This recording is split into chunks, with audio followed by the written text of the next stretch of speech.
I'd like to start by acknowledging the traditional owners of the land in which we meet today, the Worimi people, and pay my respects to elders past, present and future. This morning we've got a few staff with us. We've got Steve Bernasconi, who you would know, who's the head of communications. We've also got Katie down here who'll be filming this morning, so if you don't want any comments on the video, you can save them to the end when we have questions. We've also got Adam Stewart up the back there and John Maritich as well, who'll be here to answer any questions at the end. If you've got any burning questions that you would like to ask throughout the presentation, feel free to ask them. If you want to keep them to the end, there's certainly enough time to go through all that. But today, I just wanted to run through, to start off with, in the first part, where we've been, some of the things that have happened, and then in the second part of the presentation, where we're going in the future and that vision that has been built through the community, through our strategies over a number of years, to get to the point where we are today. So the story so far, and I'm looking around this room today, and I know many people who've registered to get the video have been part of the planning process and the strategy process for Nelson Bay for a number of years, and that started in recent times, in 2012, with the Nelson Bay strategy, which looks at the town centre and foreshore. We've also had the progressing of the Nelson Bay strategy, which was finalised, I believe, in 2018. We've also had a number of reports that were linked to those strategies. We've also had the Citizens Parking Panel, which I know a number of you in this room were part of. We've also had a number of engagements with you through various groups, and I know there's groups represented here in Nelson Bay now, the Tomaree Business Chamber, we've had the TRRA, we've had working groups for the public domain plan.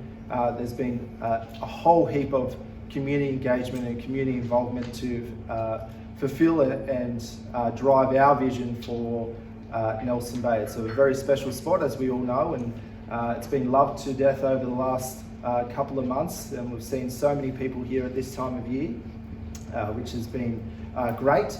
We've all got to remember to stay safe and do the right things there, but we've seen people really enjoying and embracing this part of the world, maybe for the first time or maybe for the 10th time, but we know how special this spot is. So as part of that planning over time, and as part of the Nelson Bay strategy, there was the Apex Park Master Plan that was in there. That has been largely fulfilled, 90% of the way there. There's still some works to be completed in that park there. We had the opening late last year with some visitors from Tateyama, our sister city in Japan. We've also had our inaugural Tomaree Arts Festival, which was a great success over that weekend. We're looking at rolling that out again next year, but using that park there, fulfilling the strategy and the master plan for that park was, I think, a great result for that park in the centre of town there. But we've got a little bit of work to go, so you would see that there's some pavement that hasn't been replaced in the park there. That's in this this year's Capital Works program. There is some landscaping and some issues, I'm going to say, or opportunities around getting some more shade into that park to make it a bit more usable during summer. But I think that's a great opportunity for us to look at where you've got a plan and working with the community to be able to really get that plan into fruition and have a great outcome like we do there. That is the connection between the waterfront and the CBD. And as you can see there in that picture there, that paving is the paving that's been selected to go through the town and through the public domain plan process. That's how it was selected. The Yakima Street extension, something that I think has been a roaring success over the last 24 months or so that it's been in there, and helped with traffic circulation in the town. That there, for anyone who doesn't know, is a long-term vision of some long-term locals in here to get that connection from the town centre through to the waterfront. If you look at older pictures of that area there, you know, Only a short time ago, there was a bunch of shops. There was a house that was there, but now it is the connection from the eastern side of the CBD down to the foreshore. We're hoping to see that space activated as well, with the possibility of farmers markets or any sort of markets in there. But I think that's been a great project as well, that was pushed for by the community over a long period of time, and was delivered by the council, and I think it's been a great success in there as well. The Nelson Bay Town Clock, that's at the top of Yakabar Street there. That's again a project that council worked on with community group in Nelson Bay Rotary. Bart Richardson, who was a long-term resident of Port Stephens and member of Nelson Bay Rotary, passed away a few years ago, and as part of his efforts and the club's efforts over a number of years, and there was some donations given after his funeral to complete this project, we were able to get that in there.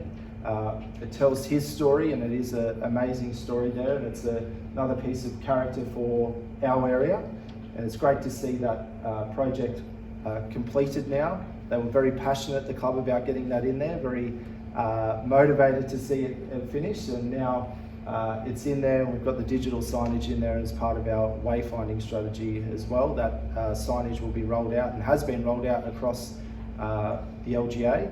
The newest sign is out at Berrubi at the moment. If you haven't checked that out, that one's got the sound going as well, and has some of the stories from the Destination Port Stephens marketing campaign that is out there, incredible by nature.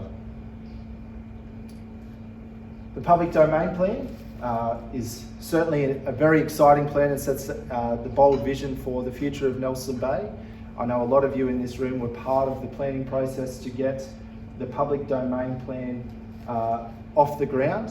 The Nelson Bay Next brand that we see in this room was born 2.5 years ago with a vision of taking forward the projects, the events, and all things Nelson Bay into the future. So when we do a project, when we are rolling out ideas, when we are putting a strategy together, Nelson Bay Next is the vehicle that helps us tie everything together to make sure that those out in the community know things are happening, because there are a lot of exciting things that do happen. But when we launched the brand Nelson Bay Next that couple of years ago, we also got the funding from the New South Wales Government, matching funding to fulfil the public domain plan. This is one of the renders from the public domain plan. It doesn't mean that's exactly what it will look like when it rolls out, but it sets the vision for the future and what we're going to be looking at, hopefully sooner rather than later. And as I spoke about before, this public domain plan is informing the works that are happening in Nelson Bay, like Apex Park and the pavement that goes in there. Any new tree plantings, trees do have to come out from time to time, would be in line with this.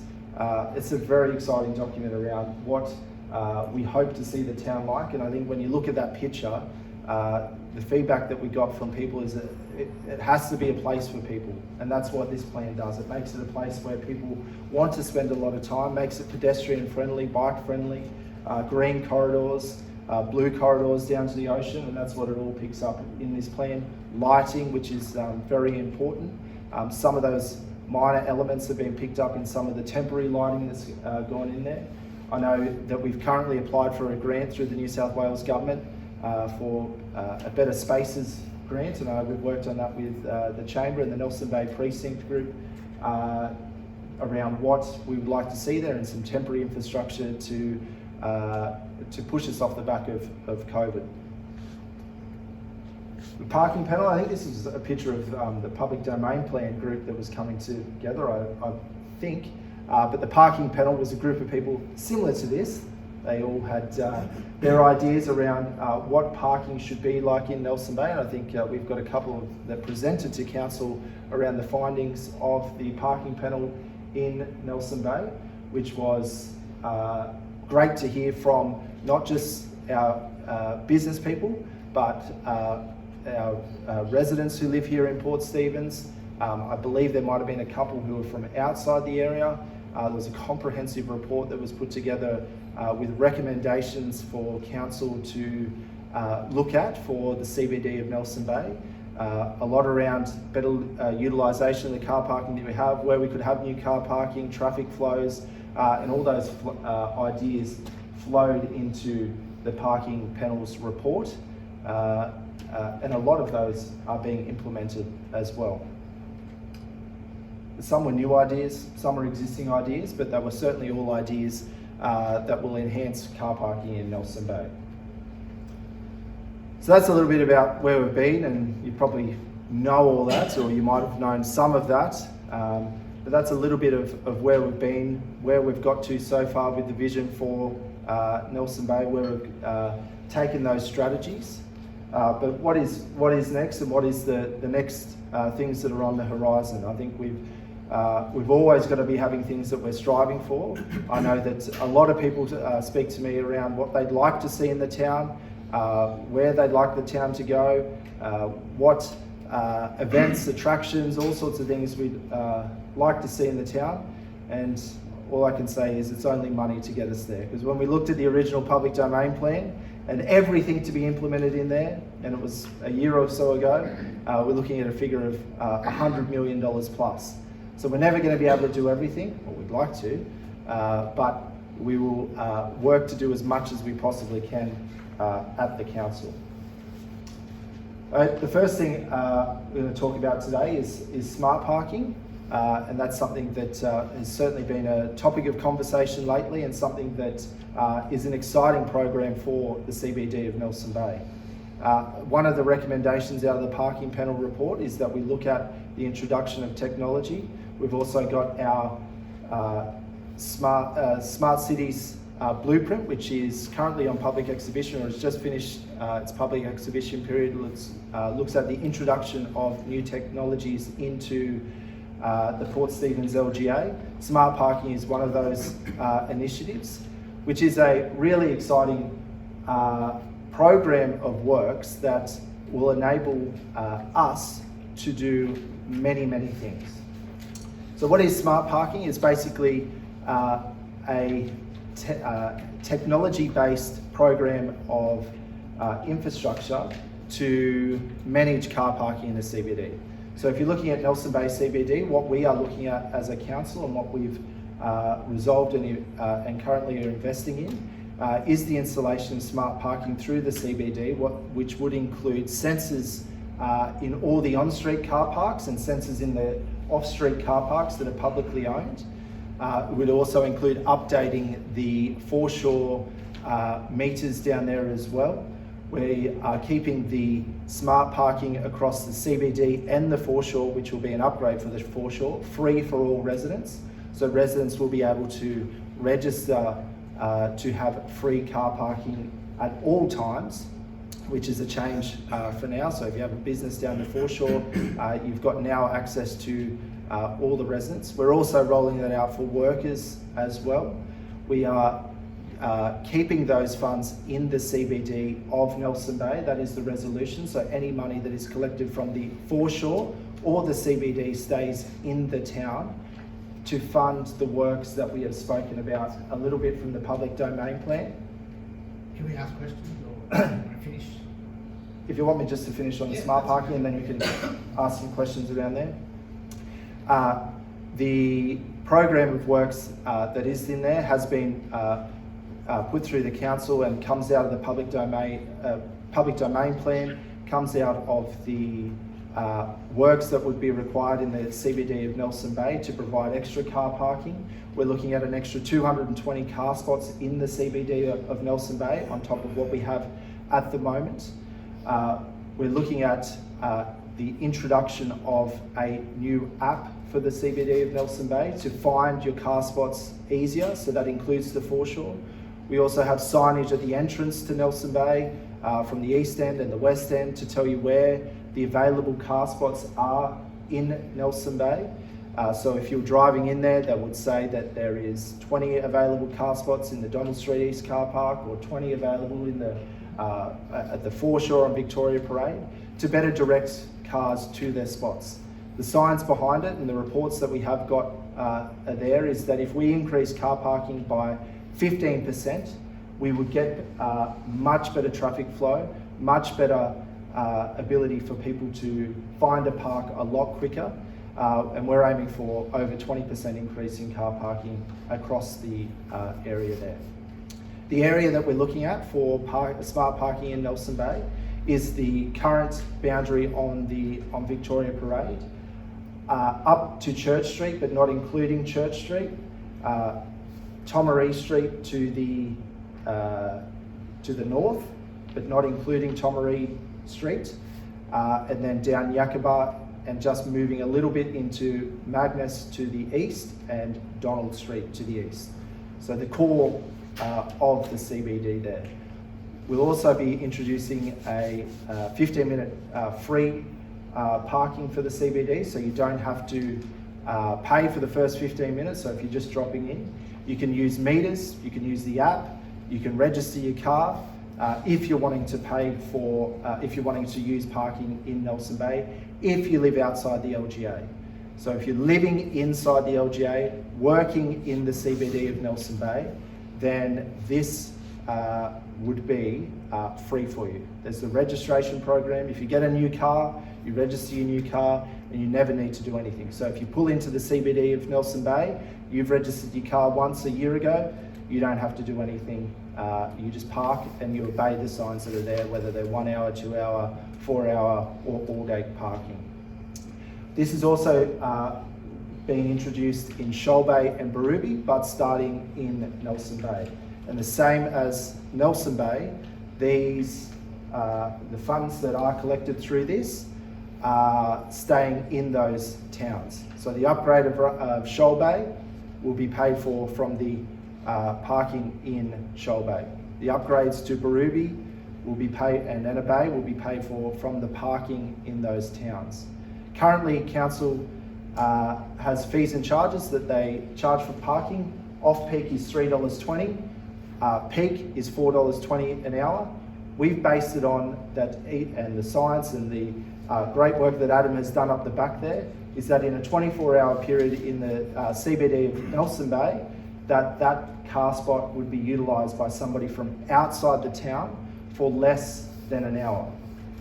That is very conservative from what we've worked out, but that's $3.09 a day per car parking spot to deliver the works program that we're looking at, and I'll touch on what we're doing as far as the works program going forward with these. But all those calculations have been worked in, and they are only calculations that have been done at this stage and forecast, because this program that is being rolled out here is unlike others in other CBDs. So when you look at Newcastle or other areas in the state, and we've certainly looked at those, they charge everyone. We don't want to do that. We want to make sure that we're providing for a great platform for locals and a great experience for visitors, so that they keep coming back and keep coming back. Because it's not just about charging them, it's about giving them a great experience. When we go into what the program will fund, that includes infrastructure, extra car parking, navigation, but also events, attraction and marketing to the CBD of Nelson Bay, which will be localised here, which has never happened before, probably hasn't happened since Nelson Bay town management was around. Did you have? Yeah, just a couple of questions for that, Ryan. And first of all, thank you for doing this and bringing the community together. I think that's important. Just a couple of questions with that. So if you don't have a smartphone and you come to the area, how do you do it? So, as I said before, there'll be meters in the street there. You can use the meters that are there just like any other place. It's actually in law that you must be able to have a certain amount of meters that you feed money into. There'll also be tap and go on those meters that are there as well. And you'll get the first 15 minutes free. And so how many car spaces are in Nelson Bay that you're proposing? In the CBD of Nelson Bay that aren't currently captured by the foreshore, there's around 550 odd. So if you've got locals coming in, you would imagine that they would take up maybe 300, 400 spots? Well, the utilisation's in all the reports that have been done over the years. Sometimes it's 100%. we've modelled it on in a 24-hour period. You would have under 1 hour in that 24-hour period used by a visitor to the area. So the next question would be, what's the projected revenue for that? Because you've got to make sure, obviously, that your revenue justifies what you're doing. So the foreshore meters at the moment collect around $600,000 a year, which is split between the Crown, which must be spent on Crown land, and what we have on our own land. So the split of that is 62% Crown, 38% council owned. So the Forward Works program takes into account the split and where that money will be spent. The forecast for the CBD in the first and second year is $550,000 that would be collected. So a total works program of 1.15 would be rolled out each year. There are some costs that come into that as far as a recurring cost each year, such as the marketing, which would go back into the CBD. But the works program we're looking at, and including Section 94, which is now 711 funds, which will be rolling out this program. We're looking at around about a $15 million program over the next 10 years. The cold hard fact around this is, going forward, there is very limited, if any, money available for the upgrade of Nelson Bay, Salamander, Raymond Terrace, Medowie, any of those town centres, without doing something different. Shoal Bay, Berube, without doing something a little bit different. We've got a very special place here where we want to bring more people in. And this, hopefully, with the spending that comes off the back of this, you've got to have money to make money. We are very hopeful that when we're putting up dollars, community dollars, because it's all our project, that we will attract those grants to build on what we've got at the moment. We don't get handouts for large projects very often, and CBDs, and we hear from the state government quite regularly, well, what's different to your CBD to the next CBD to the next CBD to the next CBD to the next one? And as I said before, if we don't take a risk, there'll be no reward. So the reward for Nelson Bay is the upgrade, the activation for this town to move it forward. So this is a vehicle to get us from where we are today. And I would say that no town, and if you're watching the video there and you're jealous around towns and what's happened, no town besides Nelson Bay has had the money spent on it like here. So we've had Apex Park, we've had the Yuckabar Street extension, which is, if you take into account the property purchases, millions of dollars. You've got the demolition of the car park there and the installation of the new one. We've got scheduled works in Apex Park. We've also got new public amenities going in there. Raymond Terrace would die for that at the moment. They've got money allocated and they've got a public domain plan that's happening at the moment, and some funds allocated towards that, just like Nelson Bay did. But I can say that Nelson Bay is getting its fair share of the small pie at the moment, if not more.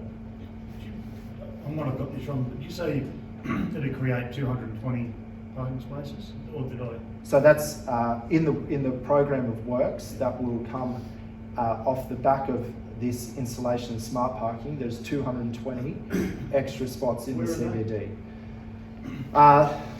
There's 30 on-street ones on Stockton Street, so we're looking at the circulation of the town, which will be increased by 30. We're also looking at the better utilisation of foreshore along Victoria Parade. There's also the park that is at the top here, which is Road Reserve, which is, I think it's called Warramai Park at the moment. Adam, where else am I going? Yuckabar Street, I think there's some more. There's about an extra 30 there as well. There is the breakdown, and I can certainly give that to everyone here, and we can put that in the FAQs for this as well, where they are. But there's 220 extra spots that would be going on top of where we are at the moment. Just a comment and a question. I want to say that the 15 minutes and the free to residents, I think, are a fabulous concept as far as getting the locals back into town, so I really like that idea. The question is, there's obviously a significant capital outlay to implement this.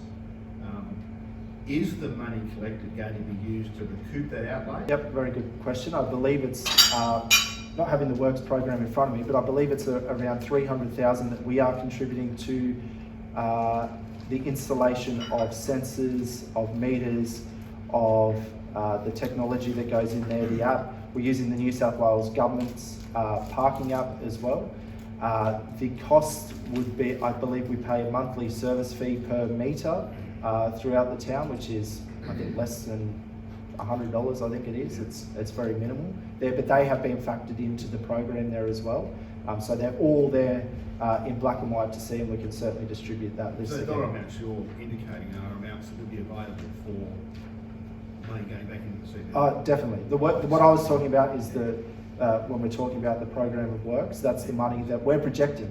I think it might be a little bit low, but we might be overestimating as well. So any money that's left over certainly goes back into the CBD as well, and that's definitely what we've wanted to do. And anything we've wanted to do here is just enhance the town.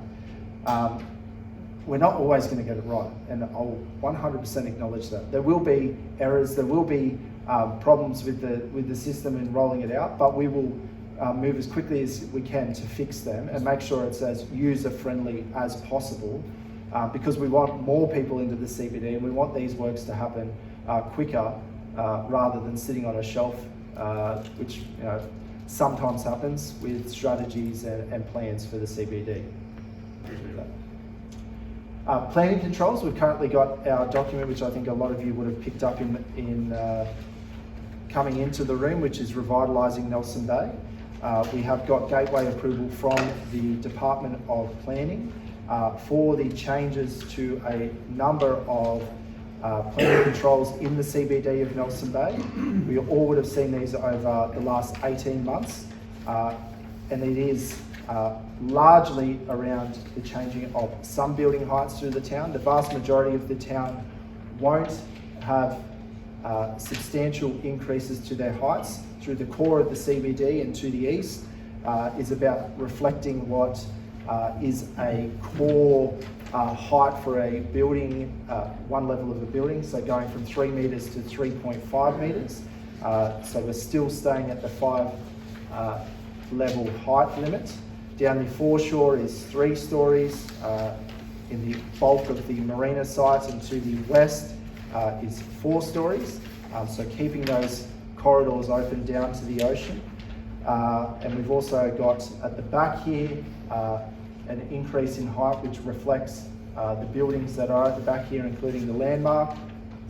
And then to the west of Stockton Street, the height which would be increasing to 28 metres from its current height limit of 15 metres. The introduction of a floor to space ratio allows us to better utilise the blocks that we have for view corridors. So you cannot build boundary to boundary and go to 28 metres. If you wanted to go to 28 metres, to explain a floor to space ratio, if you have a 1-to-1 ratio, it means you could build from boundary to boundary at 1 story. If you had 2-to-1, you could go 2 stories covering half the block. If it's 3-to-1, you could go 3 stories covering a third of the block. So that promotes view corridors through the town. So you've got to be creative with your buildings if you want to get up to that height limit. We're also looking at active street frontages to make sure that when you are building in the core of the town, that when you are, it is a town centre, it's a CBD, when you have that space down the bottom that is a commercial element, you are using that as a commercial space. We've seen it flouted maybe over the years, that you put in a small, unusable space. That's not what this is about. It's making sure that we're using our town centre as a town centre, so that when we have more people living in the CBD and enjoying the CBD, that the amenities are there, not just about residential. We've also got minimum street frontages. So if you've got a skinny, small block, you've got to be working with your neighbour to make something happen. We don't just want development happening and going up here, there, and everywhere that's a small skinny building, you've got to be able to work with there so you can get that design excellence, which is also part of the planning proposal as well. We've introduced a urban design review panel, which is specific to Port Stephens. We were using Newcastle's panel before, but we have our own urban design review panel, which is made up of architects and planners who specialise in this, to work with the proponents to get the building to a point where it is at its best, we hope. We're always, and the ones that I've seen are chalk and cheese from where they start to where they get to because of the recommendation of these panels. But that is on exhibition currently, and all the details are on the back there or on our Have Your Say website. Just a brief question. I get the impression that essentially reflects the 2018 strategy that was passed by council, is that correct? Yes, that is correct. So what happens is we work on the strategy at a local level. It then comes to council for our tick of approval to go to the state government.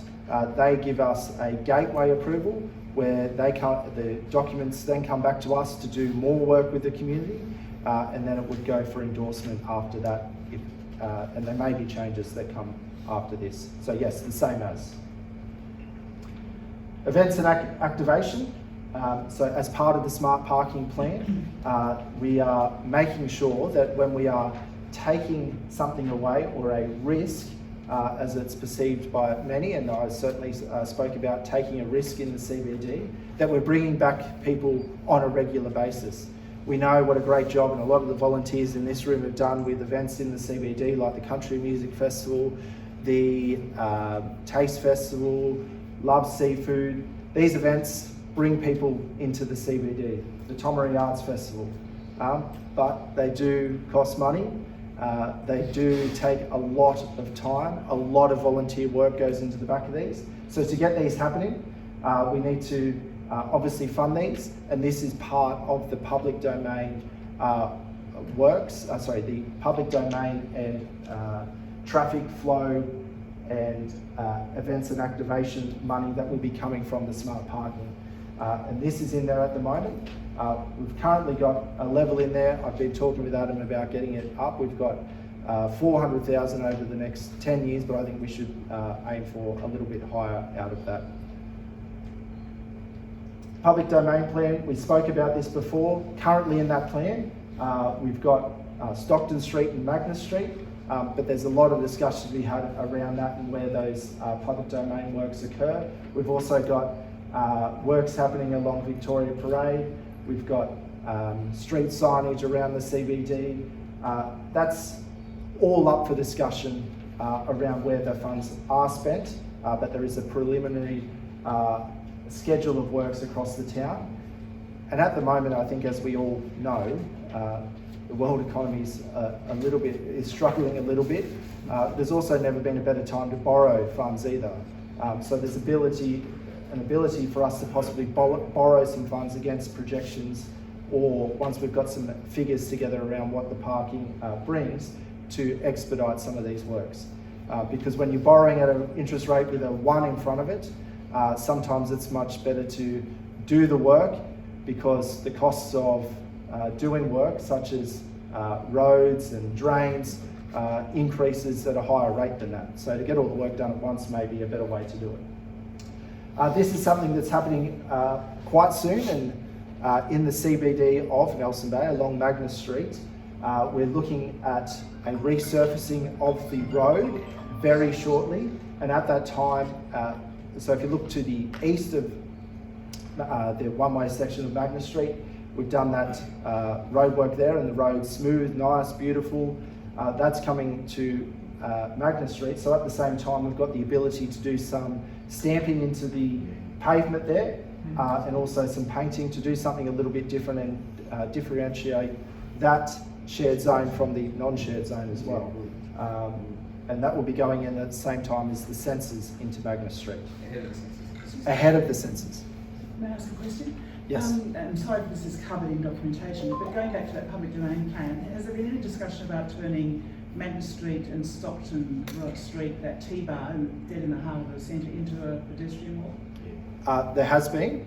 There's been lots of discussion around that. I think the ability to turn it into a pedestrian mall when we want it is the way that we've sort of gone so far, because I think we've seen examples in other towns where they've had to revert to letting traffic in again, and we want to allow parking in those areas as well. So we're going to have the ability where you can close it off if you're having an event. I know in the CBD of Melbourne, I think they have certain times where the bollards just pop up and you've got pedestrian areas at certain times of the day. So we've catering for that for the future as well. You'll all obviously know that we went through a special rate variation program that had $15 million for the town. That was coming out of businesses' pockets. That was spread around. This is a vehicle that is specific for Nelson Bay to get it from here to there. There will be people who will turn away at some stage and say, I'm not going to pay for parking. But guess what? If they want to park 200 metres down the road, they can get free parking somewhere from there. It's their choice whether they do it or not. If they turn around and go to somewhere else, I would, and I have no evidence to back this, but I would think that for every person we turn away with an upgraded CBD, with marketing campaigns, with events specific to Nelson Bay, we would attract more than that one person. We are here today to dispel some of those myths, to provide some of the information. When you pick up the paper and it says something that is one piece of the puzzle when you've got a 1,000-piece puzzle, sure, that is going to scare people, and that's exactly why I'm willing to turn up here every time that there is a questions, and doing the video here to provide the information to all the people. Because you want all the picture. If you take one thing in isolation, it can seem extremely scary or risky or whatever it shall be. Engagement on this has been going on for many years. In a report that I believe yourself and another gentleman in this room presented to council, one of the recommendations was to investigate smart parking. We also had the on-street drop-in session. We had 1,400 people go to our Have Your Say page. We had 150 people fill in surveys. We had a go through council, a public document. We had it reported on the front page of the paper previously when the smart parking came in. There's lots of engagement, and we can always do more and more and more. And I'm happy to go out there as many times as it possibly can be to make sure we get the questions right and to implement the ideas as well. Because the ideas that flowing into the car parking proposal aren't just made in Adam's office. They come from the community. The 15-minute free car parking, I think, came from the Chamber or Nelson Bay Now, or whoever it shall be. They did it in Newcastle, so why can't we do it? So we'll do it. We want to make it as easy as possible for people to use this system. We've already spoken about, we will have the trestle tables on the street in Nelson Bay, making sure that if you never touch the computer, a smartphone or whatever it shall be in your life, that you can register for it, or you can ring the front office at council or whatever it shall be. We're not going to start pinging people for doing the wrong thing straight away. There'll be those trial periods. All those things have to be taken into account. Change is scary. It's always scary for anyone, but we want to make sure that as we go along, we get as much information out there as possible. We would have loved to have rolled out the engagement program and started a little bit later, but here we are today, and we're starting on it now and feeding more ideas in. So that's the way we'll continue. Realise that parking is a huge issue, but I think people have to remember it's a means to an end. People come here not to park well, they come here for a reason, they come here for the experience. They come to go to a fantastic fish shop and get 5 beautiful local prawns from a mile away. Thank you very much. Yeah. I think that's the bigger concern for me, is I'm pleased that council's considering the process part of it, which is making it easier for people to come and to park nearby. But the comment about we've got empty shops, that's not because we don't have parking. There's a fundamental shift in retail, as we all see, is happening and has been expedited by COVID. And that's not going to go away. So I think it's about, talking about the public domains, the use of the area. We want this to be a place that people come and have a good experience. Different to Coffs or Noosa or wherever else they want to go. It has to be a really special place to come and experience something. And that, to me, is what the business community, may I dare say, and the community working together, because we're what provides that experience, have to work on. It's alongside of council doing its job, the parking and the roads and all those good things and helping us with the public domain, but we need to look more closely, I think, at what makes us so special and how can we enhance that. So thank you everyone for coming along this morning. It's gone a little bit longer than I expected, but hopefully most of your questions are answered. But if you don't have your questions answered, you can email, phone, not myself or staff or whoever you would like to get information from. We won't have all the answers for everything at one time because we want to make sure we get it right and we're not setting something in stone. But we'll continue to work on this program, and hopefully the next conversation we have is what's the next project that we do. So thank you all. Thanks, Ryan.